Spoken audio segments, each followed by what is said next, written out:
Orig Williams, El Bandito, gwadgarwr, ysgrifennwr, peldroediwr, ac wrth gwrs, reslar. Ond i mi, dad. Dim ond mam, dad a fi oedd yn teulu bach ni. Mam oedd i'w wraigo, i bartnar busnes o, i fyd o. Roedd o'n 53 pan ges i ngeni, a mi roedd o wedi byw o leia 2 fywyd unrhyw ddyn cyffredin yn yr amser yna. Ar y 10fed o Dachwedd 2009, brwydrodd ei frwydr olaf. Bellach, ma'n tu ni lot tawelach.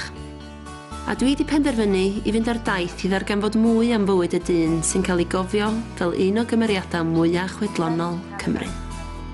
Dyn gwyllt o'r coed, nes iddo fo ddechrau sgwrsio. Ac dyna oedd ei gryfder mawr o. Oedd o beth yn dweud clwydda, ond weithiau oedd licio plygu'r gwir. Mi oedd ganddo fo syniadau pendant iawn yn doedd.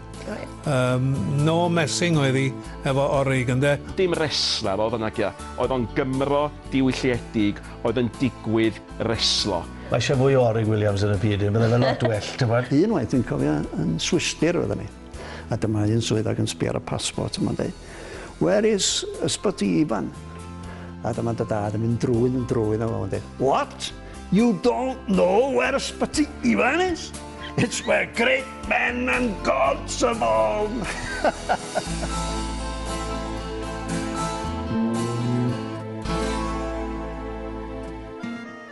Yn 1931, cafodd dad i eni yn Sbyty Ifan, y lle agosat y nefoedd, medda fo, a mi arosodd yr ardal yma yn agos iawn at ei galon drwy gydol i fywyd. Roedd ei freuddwyd o ar y pryd yn un anghyffredin i hogyn o Sbyty, cael bod yn ffwtbolar.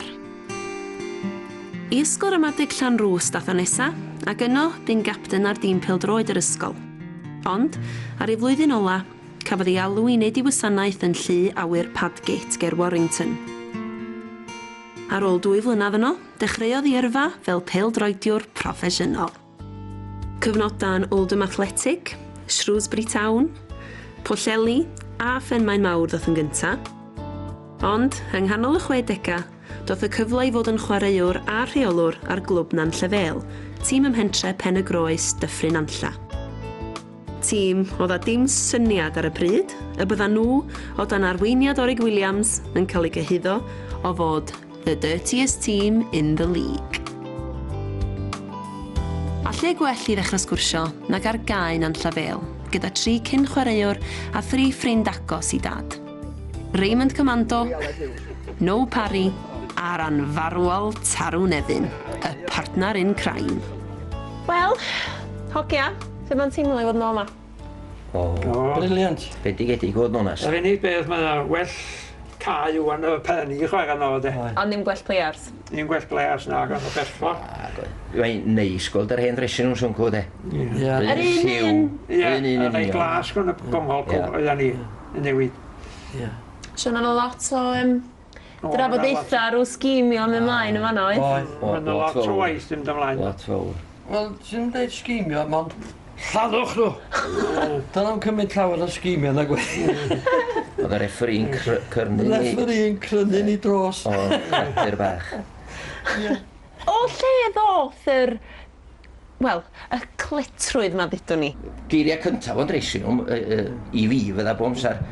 Dorwch bel i dig pari, no pari, dos i'r bocs, dorwch bel yn y bocs, anghofia'r bel a clec i'r goli. A felly oedd hi yn ei reid, goli yn yr hwyd on. A dyna fydda hi. A wedyn... Yna be oedd i bod? Oedd hi'n mynd y fler wedyn, doedd. Oedd o'n gwybod sut i gael ni i wylltio tîm arall, de. A nôl yn 1986, cafodd y tîm y cyfle i ailffurfio a hel atgofion ar gyfer penod yn y gyfres Dogfennau Moi. Ella bod yr hogia 20 mlynedd yn hŷn, neu fwy, ond roedd y goli dal yn ei chael. Rhaid mi ddeud hyn, doedd iawn lot os yn ei chwarae uffarn adre We, ti'n fawr. Chwarae uffar na we. Os yw'n mynd i cyfri trwy'r tîm yn Anlla, sef tîm o 1-1 o'r 10, o'n e'n blwydd i'r lol fatha'r subs a llems yno. Dyn ni'n isio subs, dyn ni'n cymryd prisoners ar y lol, gallu felly. Bydde bob un o'r ein, chwarae am ddim ac y chwarae dros Gymru a chwarae o'i calonna. Diolch fawr chi'r y boes. Diolch Mi oedd i'n ffeit bob sadwn efo rhywun, de. Dwi'n ffeit. Saturday night, fight night, dwi'n cofio oedd o'n dweud hynny reit aml. So yn fyma, nath hynna ddechrau. Oedd un o'n ni yn cael ei ali ffwr bob sadwn, dweud. Oedd ti isio spelech di, de. Tarw, fi, neu Robin Ken. Oedd un o'n i'n mynd off bob wsos bron. Ni'n gwneud pedwar yna, ni'n cael ei helg ar cael y fama. Pam? A dyma, fe efo mynd i mewn i'r ucha. Orig di cael helg ar cael cynta. Beth nesaf mae Robin Ken yn mynd. De, a Orig yn gofyn i Robin Ken, lle wyt ti'n mynd? Dwi'n cael helg ar cael. Mae fi'n am ydyn, mae helg ar cael. Y saith o gynnon ni ar cael yn diwedd. De, ac Orig yn sefyll am cw. Ac yn gofyn, ac gwe, gynnon ni fwy'n dresig gwmpas gynnon ni ar cael. Ie, cwestiwn ydi, pam? Be oedd ydych chi wedi gwneud? Ia, referi oedd ddim yn dall. Ie, ddim yn dall, ti'n gweld. Rwy'n arall mae'n debyg o ddim yn ei dall nhw, oedd yr FAW. Yn aml iawn fydd y dad yn croesi cleddyfa gyda phwysigion FA Cymru, yn enwedig yr ysgrifennydd Herbert Powell. Young man, you've spoken with great eloquence here this afternoon, but I have to tell you that you've got the worst disciplinary record in the history of Welsh football. You're suspended for 3 months. Thank you very much, sir. But be arall edrych i ddeud wrth y cythral, de. Y gêm gyntaf i mi wybod gath i abandnio rioed yn y cael yma yn chwarae Llandudno. A Saeson o'n Souter i'r cael ei Mangor ein i chwarae. A dyma i'n mynd yn free for all. Oedd hi yn sesiwn gweddha. A referi'n bandio. Gêm gyntaf rioed i mi glwad gath i abandnio. O hyd nod BBC ffilmio wsos wedyn. Oedd gennych chi gymaint o ddilyniant o ran o'r wasg yn doedd? Oedd hynna'n anarferol. Oeddech chi wedi creu rhyw sioe mewn ffordd yn diwedd? Honno nath gychwyn i offdyd yn onast. Cael yr enw dda ni, de. Ie. Oedd un o'r spectators ydi bod. Oedd? Oedd. Spectators ydi bod efo ni. O'i gyfnod yn Nantlla, mae'n amlwg bod yna gwffiwr yn ei waed o, a bod y ddawn gyda fo i ddenu sylw a chynnull eidfaoedd.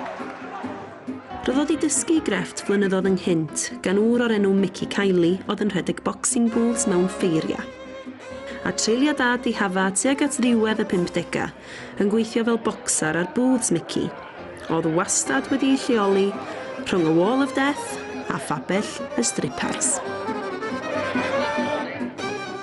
Prifysgol ora'r byd, coeliwch i fi, well Aberystwyth, well na Bangor, well na Nunlla. Fe'r dyn siaradwr da yn dweud, os e rywun yn y gynulleidfa, ddaw i fyny i focsio neu reslo efo Johnny Tudor. A fydda Johnny Tudor yn awth i fod a fydda rywun dod i fyny, rhoi siors iddo o rhy fawr yn ei bol bob amser. Dys bydda dyn y ffair yn edrych yn debygol y golli, fydda referi, yr hyrwyddwr yn dod ato chi ac yn dweud, gam i edrych ar dyfennig di fydda. Mynd ato dyn arall i gochwyn, wedyn ydw yn dod ato i dyn y ffair ac yn gynnal rasal bach yn ei bocad. A be fydda fo'n neud oedd torri eich manag chi fel la. A am seno mwng ceffil oedd yn gwneud menig i fyny, a mae mwng ceffil yn beth miniog. A cwbl o'r eich wneud oedd rhoi un o hynna ar draws llygad y dyn ac oedd o'n pystillio gwydu ac oedd chi yn rhyd i gaddar yn o'n ea. By'r profiadau ar bywyd ar y booths yn ddylanwad mawr ar yr hogyn o sbyty ifan. Dysgodd sydd i ymladd, gwerthu a chynnal sioe, denu a gydloni torf ac yn bwysicach na dim, plygu rheola. Yr holl bethau oedd ei angen ar gyfer camu i fyd reslo.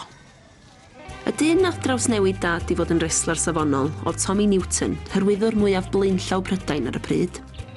Sut wedi gadael y boxing booths, ymunodd dad a sioeau Tommy yn reslo gwmpas y wlad, a dysgu'r Indian Deathlock, yr Irish Whip a'r Full Nelson, ei enwi dim ond 3. Ond tra'n reslo'n Madison Square Garden Efrog Newydd cafodd gimmick mwyaf dad i greu.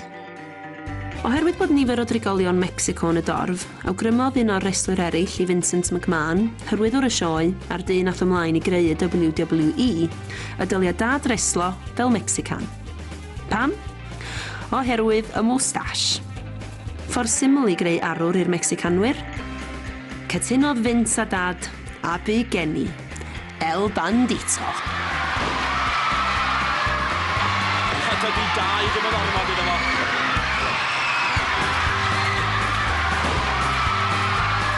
Maen nhw ar eu traed yn holl cornel o'r neuad. Ac mae Bydd Finley a Britt Palin wedi ymuno yn dorf.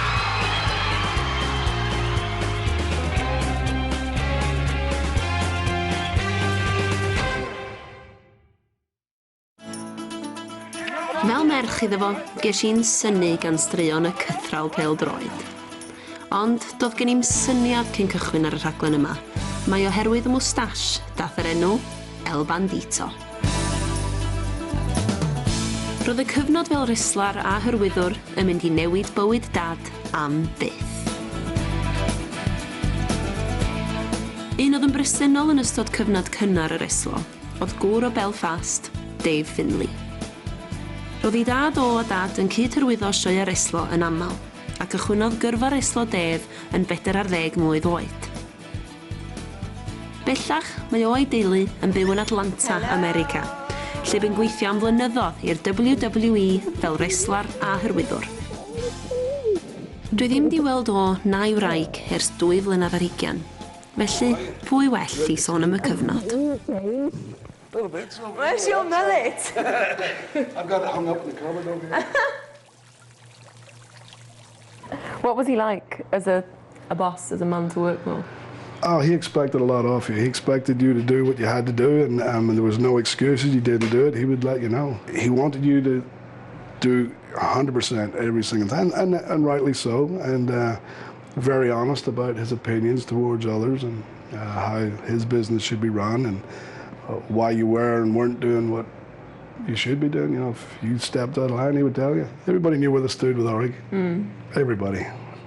So how would you describe the old school wrestling days? It was more, you know, you had to be tough, you had to be rough, you had to be ready to, you know, rough it. And it was not always glitz and glam and staying in 5-star hotels. A lot of times it was bed and breakfast, or you would just travel to wherever you're going and come back. But it was a lot of guys in there, a lot of rogues, and a lot of, that word keeps popping up, doesn't it, rogues? Yeah. I think your dad was the godfather of all the rogues. Wow. Godfather of the rogues. Dad. Efo dynion mawr mewn mygyda. Dynion bychain. Merched. Hogia ifanc fel Dave. A'r boss, El Bandito. Dyn y gimmicks a'r giamocs. Rai bobl I hun wrth I bod.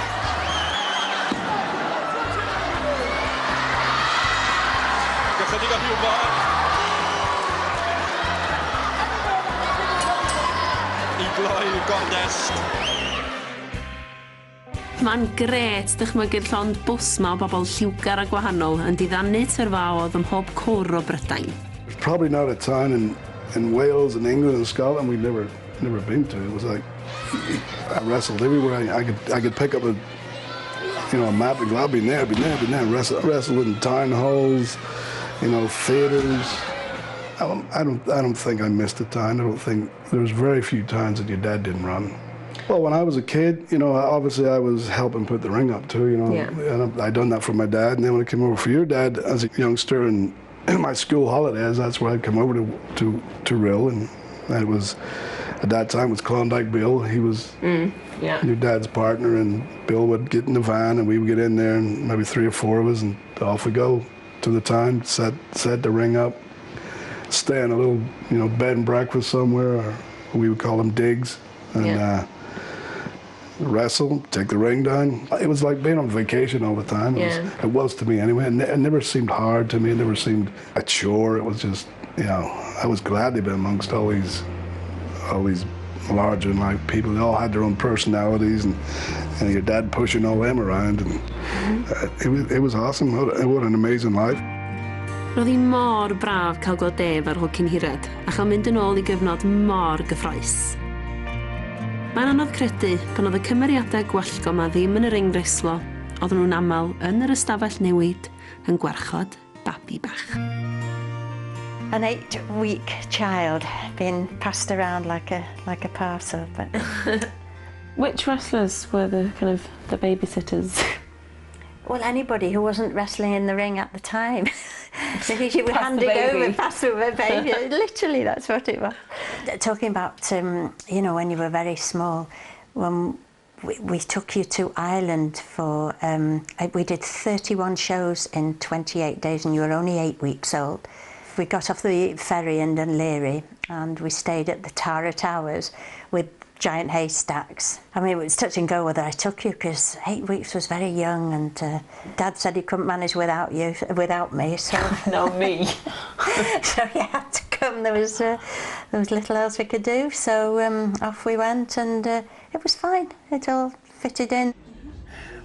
What do you think of that?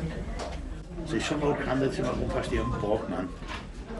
Ti'n mynd adra wan I dy wely hogan awyd? Na chdi, cer wan. Sydd y sushi daddy? Sushi daddy? Sushi daddy? Staw. And you enjoyed the trips? Oh yes, it was really, really good fun, you know, so many good stories. Your dad loved it, all the wrestlers loved it. It was like a holiday more than work. It was really, really great. I think we did, the last trip was about 2 weeks before your dad died. And of course business was not what it was like in the old days. A recession and just started, but happy memories. Busnes fyny ag I lawr oedd I wastad, ond nôl yn 1983, cyfnod cyffroes yn hanes Cymru, be gwch I well na reslo.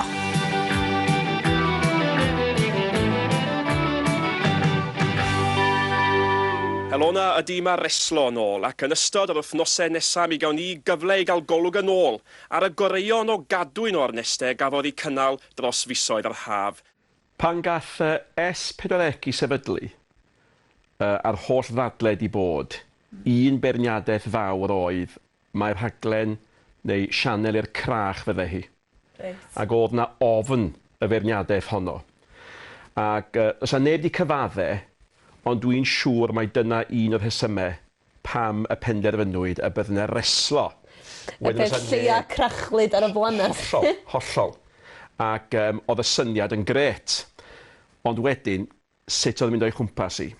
Noddiau cynnar y sianel, oedd na griw yn wedi ffurfio cwmni mwy o brwdfrden yn byd arall, dallt yn byd am teledu, llai byth am reslo. Ond y bwriad oedd wneud raglenni wahanol, a lle dim bod mwy wahanol na reslo. Aethon ni ril, oedd gen efo gamfan yn doedd.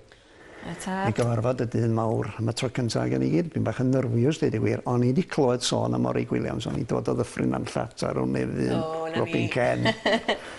Ond ar ôl 10 munud, fer fi dweud, allai wneud rhywbeth o'r boi yma. Ond mae'n amlwg wedi dod o'r un beth, achos ddethon ni ffurfio partneriaeth a chyfaill carwch. Barod am flynyddoedd. Ti'n beth arall newydd yna? Dwi'n ddim wedi cyd-weld, ond dwi'n meddwl, wyt ti'n gwybod wedi gweld nhw o Madison Square Garden, allan bydd o bocsio yma, mae'n ferchad yn mynd rown. O, pata dau o'n I, ia. Beth sy'n ni'n trio cael un o hyn? Wel, mae gynnin yn fi gael caniatâr gyn ti, gyn ti ma dau. Golwg yn ei gyntaf, de. Ti'n ei examioi? Bydd y gynnu lleid, do. Gynnu ni jans o'n I. Ie, wel, bydd y Cymru yma eisiau gweld rhywun a ti'n go siapus yn y ringnad y saff o fod. Iawn. Fan at 17 ar y glenni hanner awr mewn blwyddyn an y waith ffilmio, ti'n bo.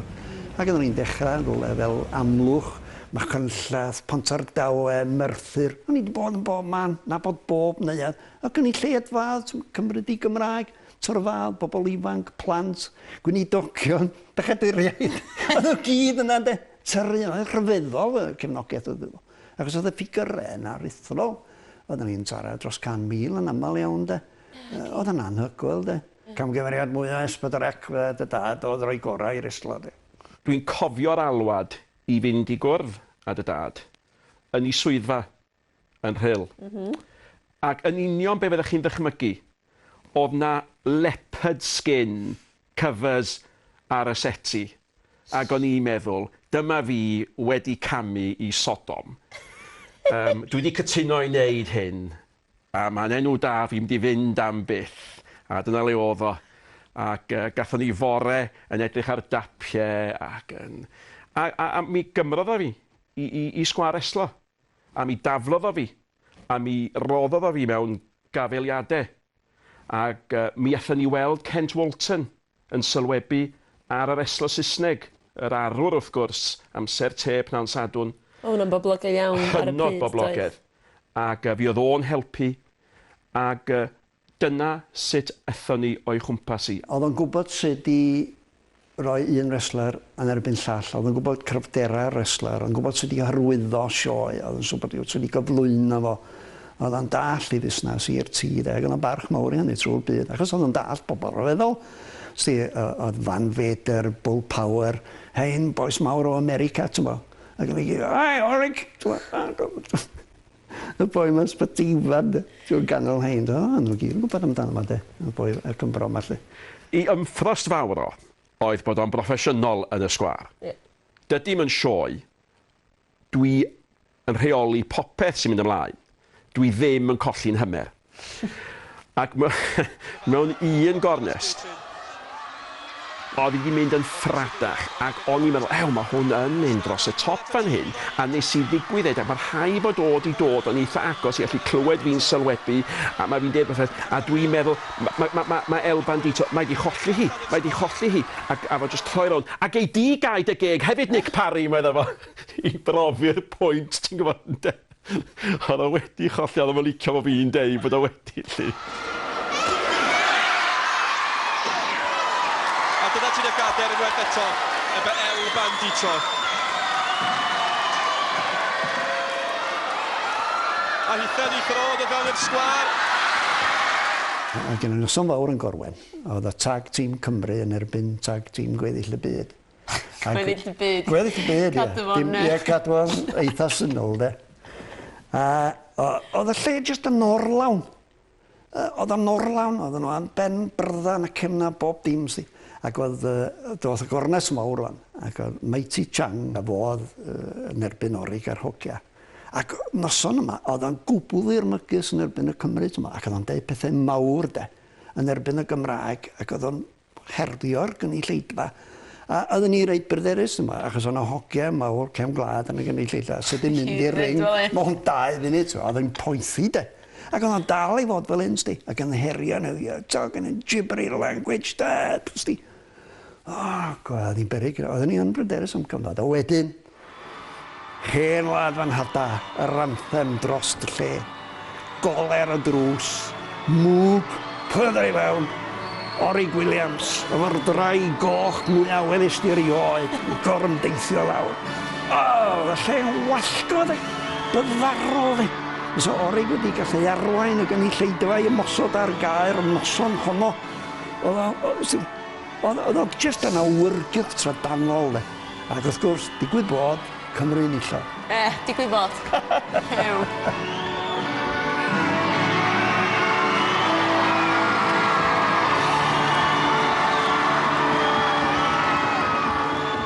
Sut ydych chi'n wedi gofio fo?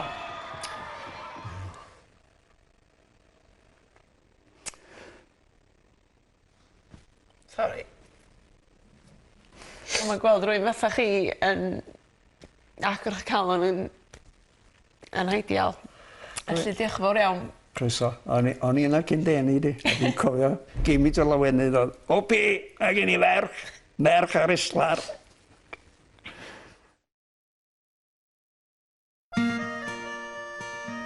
Fel merch i reslar, roedd magwraeth ar y lôn yn beth hollol naturiol. Ond, drwy holi mwy, dwi'n dechrau yma nad oedd yn beth gyffredin o gwbl. Roedd cychwyn y rhaglen reslo yn 83 yn gyfnod cyffroes i dad, ond roedd hi'n flwyddyn gofiadwy am resymau eraill. Ges i fy ngeni, a cyhoeddwyd ei hunain gofiant cario'r ddraig. Roedd llenyddiaeth Gymraeg yn agos at ei galon, ac yn ôl y sôn, roedd Giant Haystacks yn cael ei anfon i gysgu reit aml tra'n gwrando ar dad yn adrodd ei hoff gerddi Cymraeg. Falle nad oedd y wrestlwyr yn dallt o'r ochr yma i El Bandito, ond roedd ei ffrindiau agos yn dallt yn iawn. Roedd Orig a Wendy'n garedig iawn yn gwahodd ni allan i ginio. Y sgwrs dros y pryd bwyd Mi oedd o'n sgwrs eang, oedd o'n sgwrs gyfeillgar, oedd o'n sgwrs i mi, oedd yn ychwanegiad at yn wybodaeth i, achos oedd dy dad yn gwybod gymaint am rhai pethau na wyddwn ni ddim amdanyn nhw. Ond dros y blynyddoedd, o'n i'n mynd allan tua 5-6 gwaith y flwyddyn am bryd y fwyd i rwla ni gilydd. Does i'n nabod. A gweld bod na lot mwy i'r dyn yma na ymgodymwr, na reslar, os di.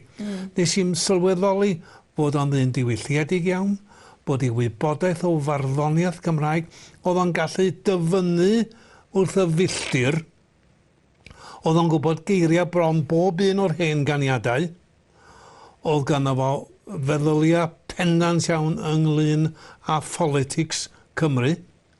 Am ei fod wedi trafeilio mor bell, oedd o'n gwybod yn union be oedd yn bod yn y dwyrain canol ac yn Affrica. Oedd o wrth i fodd yn mynd i'r Iwerddon ac oedd yn deall i'r dim holl broblemau yr Iwerddon. A na'im deud ar goed lle oedd i'w dueddiadau, ond yn sicr ddigon, mi oedden ni deall nhw. A dyna be oedd yn gret i mi o ddyn a'i ddelwedd fel reslar, ac eto bod na gymaint mwy iddo fo na be oedden ni'n gwybod amdano fo'n gynt. No, cynnan oedd yr hero, cynnan oedd yr hero. Byddai ni'n cofio dim byd, ond oedd e ar ei gofe. A ti'n bod, oedd e'n anhygoel, oedd e'n gallu cofio'r pethau yma. A wedyn ni, ar yr amseru yna, byddai ni'n siarad am farddoniaeth, dim bod fi'n gwybod lot am farddoniaeth, ond oedd hi'n gryndo ar y fe wedyn. A fe oedd dad yn soddi fe a hyn a llall. Ond byddai ni'n siarad am y barddoniaeth yma wedyn. A wedyn, so byddai fe mewn i cynnan wedyn, well, look out wedyn oedd hi. Cynnan oedd y boi wedyn, ti'n gwybod. Mor wahanol ydy'r byd o uchelderau'r mynydd myd. Methais weled diw ym Mharis, methais wedyn ar y som.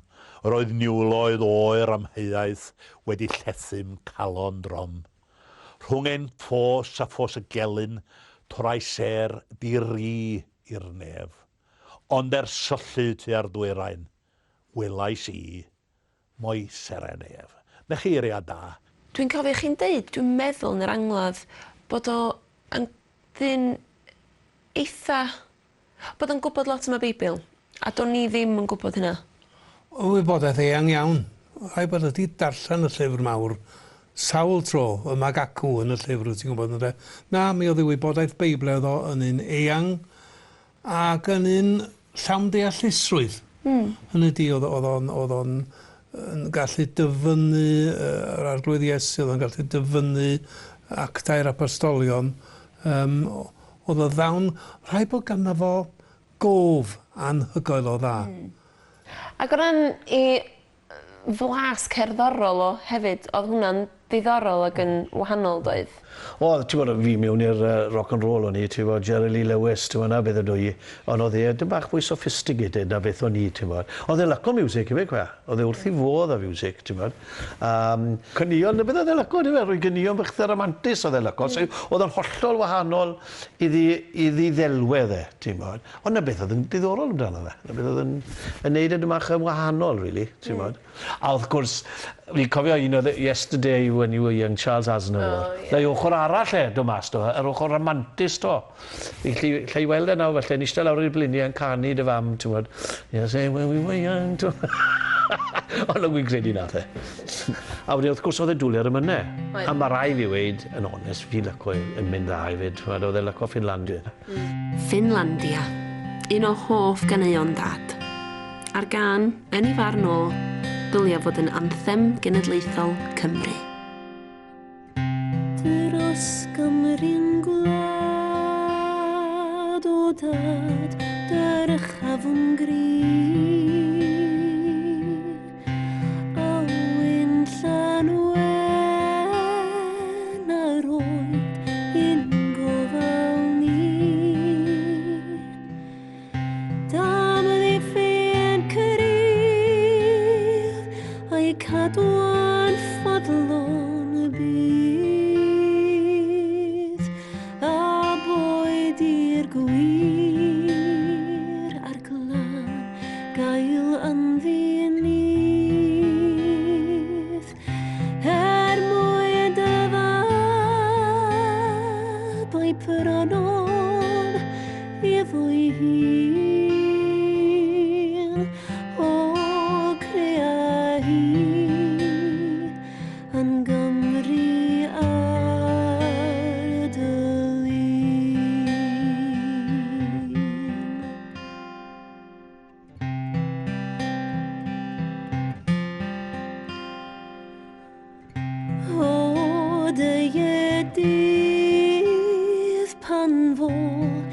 a welwn diw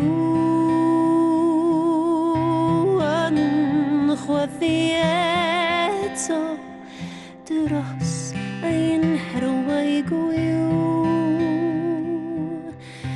a'r cyrinddi'r cyrast yn y ras gawodydd y nef angerddi Crist yn ffrwythlon i ddwyf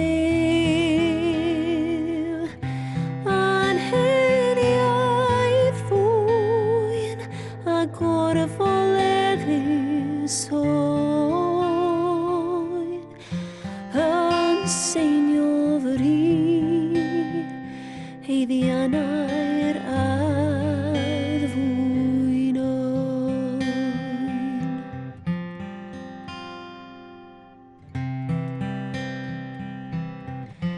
yn seinio fri heiddiannau'r addfwyn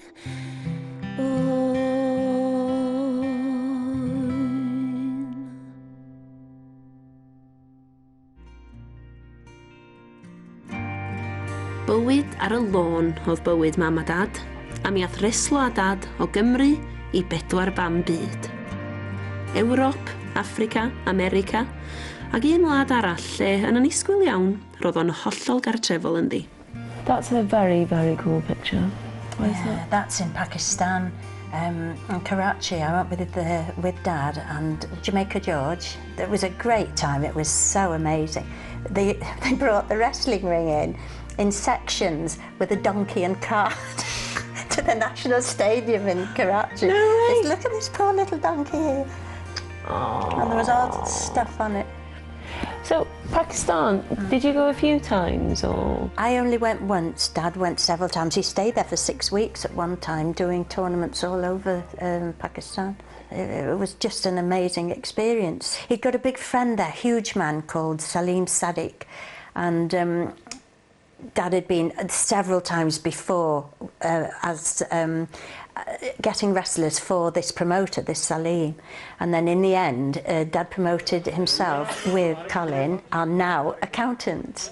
To this day, Colin and your dad, well, we were all firm friends. Orig, a fantastic wrestler, and Wendy was so different and so civilized. Yn driw i'w natur, doedd dad ddim am fodloni ar reslo yn unig yn y wlad. Ei gynllun nesa oedd ei hyrwyddo ei sioeau ei hun yno. A'r dyn perffaith i fod yn bartner iddo oedd Colin, sy'n enedigol o Sud Chak, Pakistan. We said, okay, I can organize, the stadiums and various labels. I had good people and good places there. He will bring Bholu brothers, who were very difficult to get. And they got a great name there.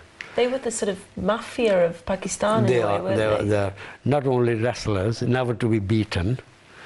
And Orig told me the reason for that, they're tamed by him.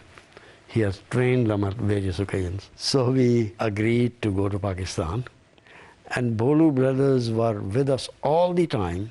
And they were following Orig's instruction as if they were little babies. And Rana Hamid, quota champion. Yeah. Mighty Mongol. Powerhouse.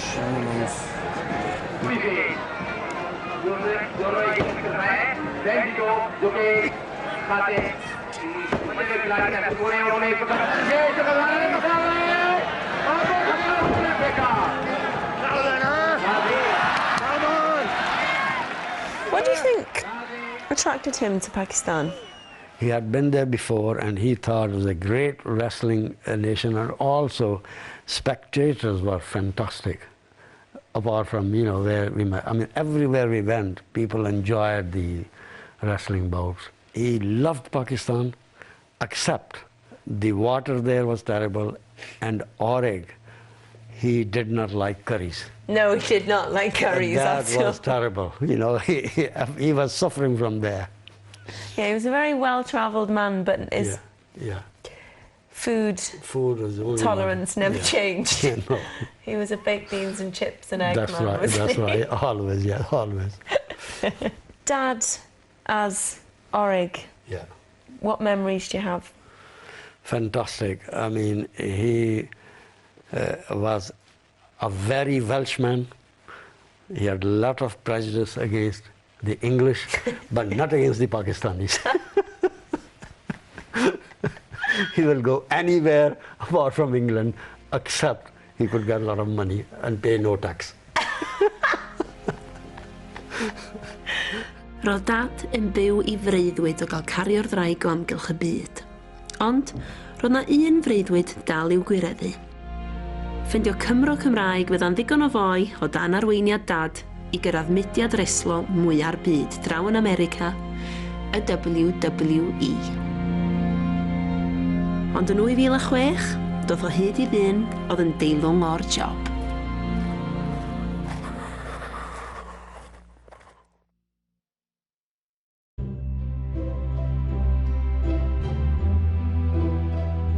LA. A dwi yma I weld Barry Griffiths, neu, fel mae gweddill y byd bellach yn ei adnabod, Mason Ryan. Un o ser y WWE. Tara! Sut wyt ti? Ys dal o'n de? A gweld chdi? Na fo de. Chdi lo fod yna, ddim yn fi, ti'n edrych yn smart iawn. Diolch yn fawr. Ti'n mynd ymdrydrest o ddi gwerth. Dress for the occasion, nes I, Tom? Na, fi na, sech di reis suit fi fan, so. Nes, mae'n amazing, doch. Ti'n iawn? Mae'r WWE yn darlledu mewn 145 o wledydd a mewn 30 iaith gwahanol.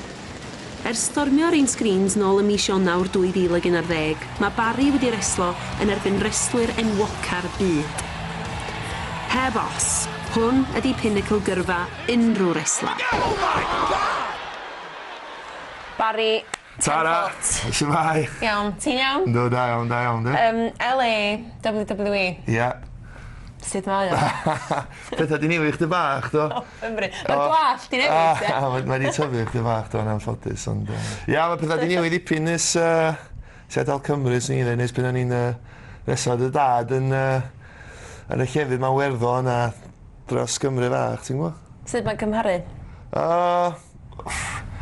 Hollio wahanol. Gwir, sti? Na, o'n amlwg o'n i, Mae'n fwy o bresio mewn ffordd o'n neud beth dwi'n neud wan, ti'n bo? Ni'n cael lot o hwyl efo dy dad, yn amlwg o'na lot fwy o, sydd ei ddeud, extracurricular activities gyda'r nos, ti'n bo? Yfad, ti'n gwlchu, Basically, ia. Ti'n yfad dim mwy, lle? Weithiau, ond da ni mor brysur, ti'n bo? Ar y funud, mae trafeilio a hynna llall. Mae yna lot o bwysau I performio a fod ar dy ora, ti'n bo? Dim bo hynna bachos y cynt, ond mae spotlights mor gry arna chdi wan, ti'n bo? A nath I gyd ddechrau yn Port? Yn Porthmadog, do, clwb ffwtbol Porthmadog, y traeth. Wan, reslo flaen, milionar y teiledi bob wsos, ti'n bo? Cael y nabod yn lot o lefydd a Mason Ryan, lle. So am dwywaith, swn i ddim yn eistedd fama wan yn siarad I chdi heblaw am dy dad. So mae ddylanwad o wedi fod yn anfarth ac yn anhygol, rili, a ddigwyrth chdi, ti'n bo? Sam llawer o bobl allan o ddeud bod un person di newid bywyd nhw, ti'n gwybod? So... Oedd o wastad eisiau hynna, oedd o wastad eisiau gallu ffendio dyn Cymro, fysa fo'n gallu gwthio ymlaen I gyrraedd yr uchel fanna, a chdi oedd y gradur got the job. Oedd o hyd yn dweud bod yn chwilio am 10 mlynedd, ti'n gwybod bod pobl di disgyn neu pobl di meddwy'n dweud, o ia, ddo I fori hynna llall, Dyn ni o'n gwell, dyma'n o'n galw nhw. Dyn ni o'n gwell, ia. Approaching the ring first from Cardiff, Wales, weighing 289 pounds, Mason Ryan! O'n i'n siarad bron am bob diwrnod, neu bob yn ail diwrnod. Ia, oeddech. Oedd o'n, fel arfer, oedd o'n ffonio fi ti amser cinio. 10 foot, coda!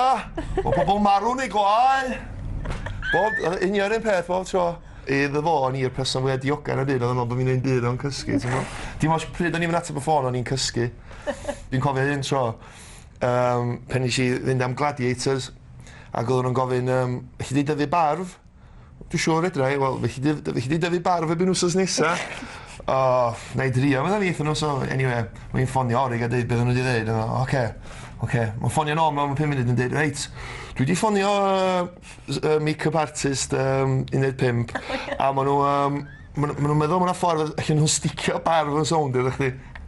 A ni dda, dwi'n meddwl, fe rai fi wneud pethau gorfforol rhedeg o gwmpas a allan mynd trwy, pan y poeni fydd y peth yn sound So oedd o go iawn legit eisiau sticio barf anna fi, literally. Ac oedd o'n meddwl sef o'n edrych yn iawn, ti'n bo? Ie, mae'n dweud gimmicks, doedd. From a small town in Wales on the Irish Sea. Big tourist destination, Mason Ryan. Oedd o isio clywed bod chdi wedi cael dyddiad i ddechrau'n WWE, doedd? Ia. A na i byth anghofio chdi'n ffonio mam o fi a hi tu allan yr capel yn trefnu yr angladd. Reit. A dwi jyst yn cofio mam yn torri lawr. Achos oeddech ti wedi cael... Reit, ia. Ond un peth o'n i'n falch oedd o'n gwybod bod fi'n mynd drosodd i America, ti'n gwybod, cyn iddo fo basio i ffwrdd chi. Ond oedd o'n trystio neb na goi. Ta bod yn cael y dyniad. Ia, na chdi, ia. Has asked Triple H to step down. Mr. McMahon delivering the news earlier today. Sam llun o'n chi na goes? Na'n ffodus. Oedden ni'n dweud oedd y dad a fi, oedden ni'n rhoi fatha... Ti'n bod fatha... Oedden ni'n agos... Ti'n mynd i ddweud bod chi ddim yn posers? Wel, na, oedden ni'n... Sa'n ni'n dweud clwydda noeth yla ar y maint o ydy. Dwi'n reis debyg i dy dad mewn ffordd, dwi'n mynd dangos yn heimladau. Ti'n gwybod, cadw bob dim reit agos i'n chest a hynna llall, so... O'n i'n dweud diolch ddo bod dim, ond dwi'n gwybod... Dwi'n gobeithio oedd o'n gwybod faint mor falch o'n i o beth o'n neud iddo fi, ond oedden ni roed yn dweud, hei, ti'n gret, ti'n meddwl y byd i fi hynna llall, ti'n gwybod? So ni byth yn meddwl na hynna, so oedd o'r un peth efo'r llun oedden ni roed fatha, hei, tyna llun efo ddau yn fi'n gilydd, ti'n gwybod? Ond na, sy'n ni wedi bod wrth y modd cael llun efo ddau yn fi, sy'n na werth miloedd i fi, lle sy'n gennym ni, lle. A weithiau ddau'n teimlo'n ddiog, neu ddau'n meddwl, sgyn mynd yn hyn, neu dwi'n eisiau mynd i'r gym, neu beth bynnag llall, ond ddau'n meddwl weithiau, na, ty laen, pan efo mor ddiog, beth Orig a ddau yn llall, ti'n gwybod? Ty laen, 10 ffwt! So, ie. So, bod yma mwy mae dal yn ysbrydoli fi, ti'n gwybod, mae dal yn gyrru fi mlaen a helpu fi i wneud beth dwi'n wneud, ti'n gwybod? So, na. Dwi'n siŵr bod nhw'n watcher o'r ola fan. Jealous bod ni'n dain LA. Wel, ia, dwi'n gwybod sa jealous, chwaith, dwi'n gwybod. Dwi'n siŵr sa fa reit fflin. Pan oedd chi'n ffilmio hyn yn Gymru? Ia. Mae'n fwy mor anhygol, dydy. Mae'n eich di mor hapus yn syth. Mae jyst... Dwi'n methu gwylio bod fi'n nabod o a bod o dal yn efo gymaint o barchdy ag at yn had i, ti'n bod i feddwl? Ond mae lot i gymryd mewn. A mae o dal yr un mor bendant mae dad ydy'r rheswm mae yma. Mae'n anodd gwybod beth sydd dad yn meddwl efo i fercho a Barry 10 foot fo yn eistedd mewn hotel yn LA yn trafod y ffaith bod Barry yn seren anfarth yn y WWE sef breuddwyd dad, ond mae jyst yn anhygol cael bod yn rhan o'i da.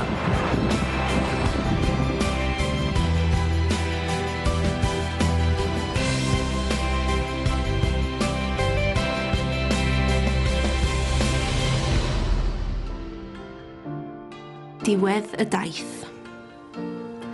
Mae di bod yn anhygol cael ddarganfod gymaint o effaith mae dad di gael ar gymaint o bobl. A trwyddo nhw, mam a fi, mae ysbryd Orig Williams yma o hyd.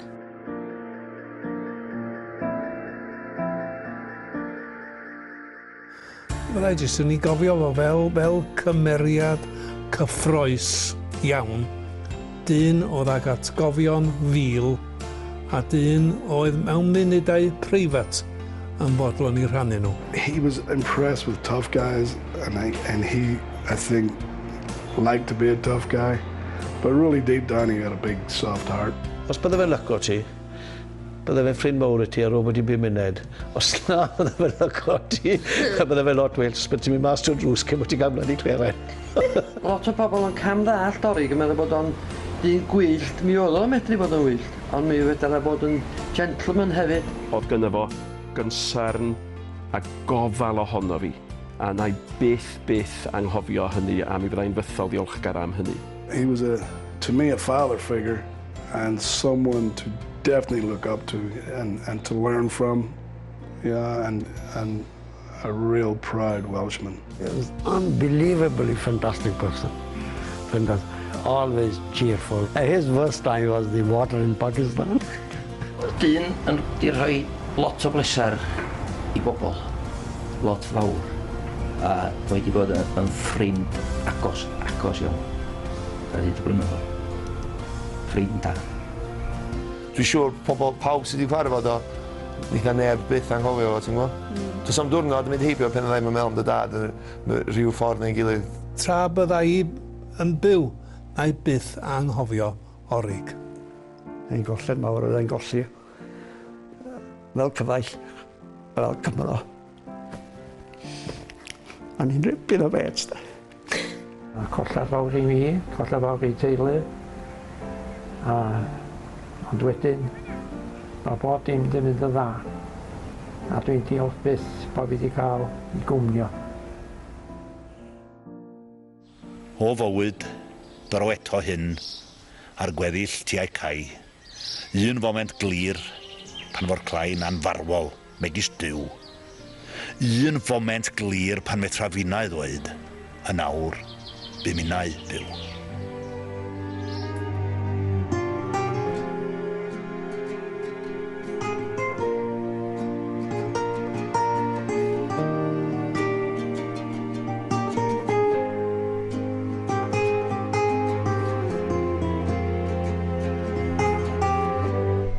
Pobl y cwm sy'n nesa heno, yna bydd Ruthie Hensiol, Gwawr Edwards a Miriam Isaac yn ymuno â Rhydian am hanner awr wedi 8.